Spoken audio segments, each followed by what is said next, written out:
Neste momento está acessando o canal Minuto Palhoça, na apresentação de J. Miller. Está também assumindo o leme de comando de um barco que chamaremos de Páginas da Nossa História.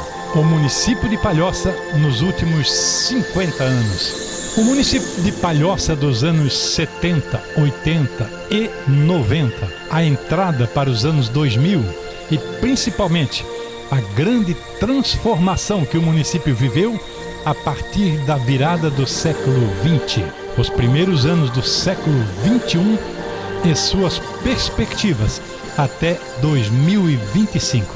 O que nos sugere o nome deste projeto: Páginas da Nossa História.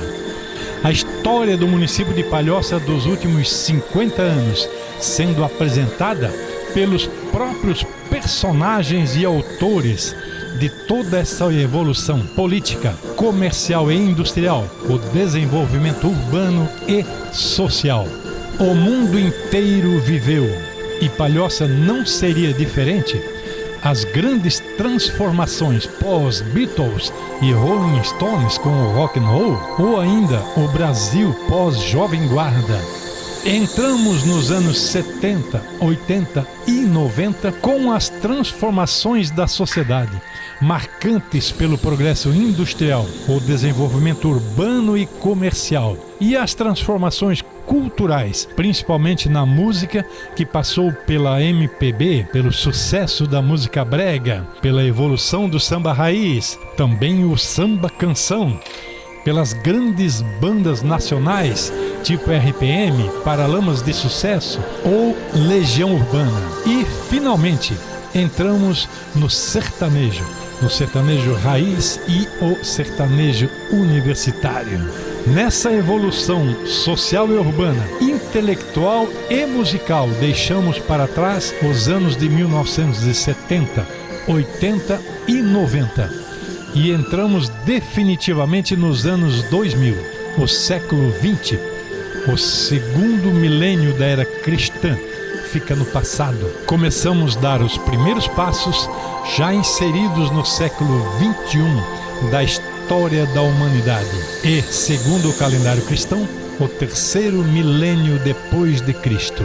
Em janeiro de 2000, assume o poder executivo municipal em Palhoça o prefeito Paulo Roberto Vidal e seu vice Nazareno Setembrino Martins, sucedendo o prefeito Paulino Schmidt e seu vice Ari de Souza, que cumpriam até ali os últimos 4 anos da administração municipal da era 2000, fechando para a história o século XX. O mundo não acabou. Não se cumpriram as previsões de Nostradamus, profecias de lideranças religiosas ou crendices populares, de que na virada do século, na virada para o terceiro milênio, o mundo iria acabar. Em contraponto aos negacionistas, e surpreendendo até mesmo os positivistas, a virada do século XX para o século XXI pode ser considerada um marco histórico para o até então pequeno município de Palhoça, no estado de Santa Catarina, limitado geograficamente por mar, com Florianópolis a capital do estado. O município de Palhoça era, até a década de 70, ainda pequeno e constituído em sua maioria por uma comunidade simples e de pouco poder aquisitivo. A partir dos anos 80, começou a receber cada vez mais migrantes, em sua maioria pessoas também simples, agricultores e cidadãos sem mão de obra qualificada, vindos em parte do Rio Grande do Sul, do Paraná, também da região de São Paulo, mas em maioria absoluta vinham do interior do estado de Santa Catarina, principalmente da região serrana, no Planalto Central e ainda do sul e oeste do estado, tentando uma nova vida, um recomeço profissional ou familiar até, principalmente em Florianópolis, mas que por dificuldades financeiras terminaram por se instalar em Biguaçu ou ainda aqui em São José e também em Palhoça, os municípios mais próximos da capital catarinense.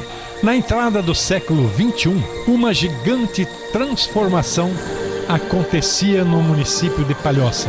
Um desenvolvimento acelerado batia ano após ano todos os recordes de estimativas populacionais no estado, provocando simultaneamente a explosão do desenvolvimento urbano e imobiliário e ainda grande desenvolvimento comercial e industrial. Nesse momento da história, com a miscigenação populacional criada a partir da mistura saudável do migrante e da população tradicional de Palhoça, que em sua maioria era de origem açoriana ou alemã, nasciam e se desenvolviam cada vez mais fortes grupos de liderança política, formados em parte pelos filhos e familiares do morador tradicional, mas em maior parte por novas lideranças formadas aqui mesmo em Palhoça, ou que, já com trajetória política em suas cidades de origem, migraram para o município. Um novo movimento político foi aos poucos dominando essa tsunami urbana que acontecia na região, dando rumos corretos e positivos para que o município de Palhoça se tornasse referência no estado. A cidade de Palhoça, simples e interiorana, a cidade dormitório, aos poucos desaparecia do mapa e dava lugar ao município de Palhoça, o 10º município do estado de Santa Catarina e o 3º município da região da Grande Florianópolis, uma região de grande poder econômico formada por 22 municípios. Nesse clima, ainda nos períodos dos anos 70 e 80, quando Palhoça recebeu grande número de famílias migrantes, recebeu também, entre essas famílias, a família Pagani, liderada pelo senhor Atílio Pagani. Foi um grupo familiar que, com o tempo, se destacou na região por seu espírito empreendedor e por suas iniciativas políticas. O senhor Atílio Pagani foi um dos membros de família tradicional da Serra Catarinense e natural do pequeno município de Urupema.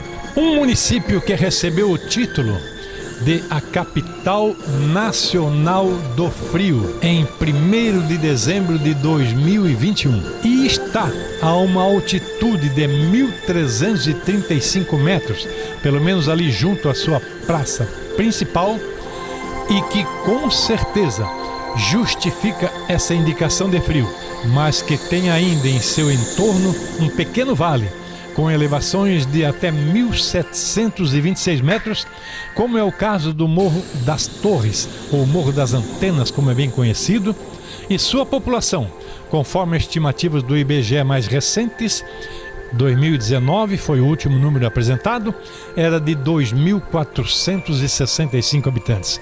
O nome Urupema advém do tupi antigo, uma peneira de diversas fibras vegetais, rasa e esquinada, usado nas lides domésticas para peneirar farinha de milho, de mandioca e até mesmo o feijão. Também usada no formato de telas para separar ambientes ou proteger dos insetos. Os primeiros habitantes de Urupema foram atraídos pela fartura do pinheiro araucária, que na época já era base de alimentação indígena nos períodos mais frios em todas as serras do Brasil meridional, mas passou também a ser alimento para os imigrantes europeus que passaram a ocupar essas regiões mais frias do estado de Santa Catarina, e desta vez não tanto pelo alimento do pinhão, e sim pela valorização do pinheiro araucária como matéria-prima na construção civil e fabricação de móveis.